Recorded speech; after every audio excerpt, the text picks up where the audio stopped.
Unraveling the mystery of the percentage symbol, percent. Hello, language learners. Today, we're diving into an essential aspect of numbers and counting in English, percentages. Specifically, we will focus on understanding the percentage symbol, percent, its origin, usage, and significance in the English language. The percentage symbol is a truly international character, with origins reaching far back in history. The term percent comes from the Latin percentum, which means by the hundred. The percentage symbol, percent, itself is believed to have originated from a shorthand method used in business practices during the Middle Ages.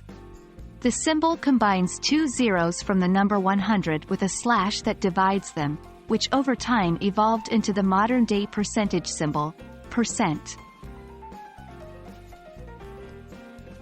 In English, the percentage symbol, percent, is used to indicate a proportion out of 100. This allows us to compare quantities in a standardized way. For instance, if we say 50% of people, we mean 50 out of every 100 people. This concept can be applied to any context, whether we're discussing statistics, mathematics, or everyday scenarios.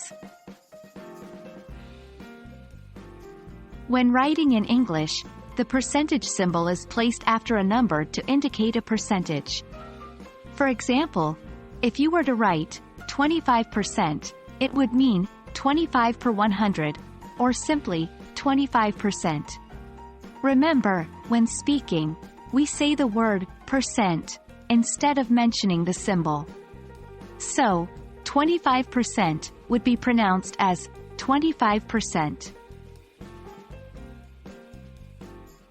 Being able to understand and correctly use the percentage symbol is critical for numerous areas.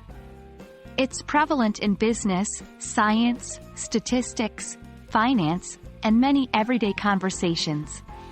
By grasping the usage of the percentage symbol, you'll be better equipped to interpret and engage in discussions involving proportions, comparisons, or statistical data. And there we have it. We've unraveled the mystery of the percentage symbol, a small yet mighty character that plays a significant role in our day-to-day communications. We hope this video helps you understand the percentage symbol, percent, better and boosts your confidence when using it in your English language journey. Keep learning, and remember, every little bit of knowledge adds a percentage to your language proficiency.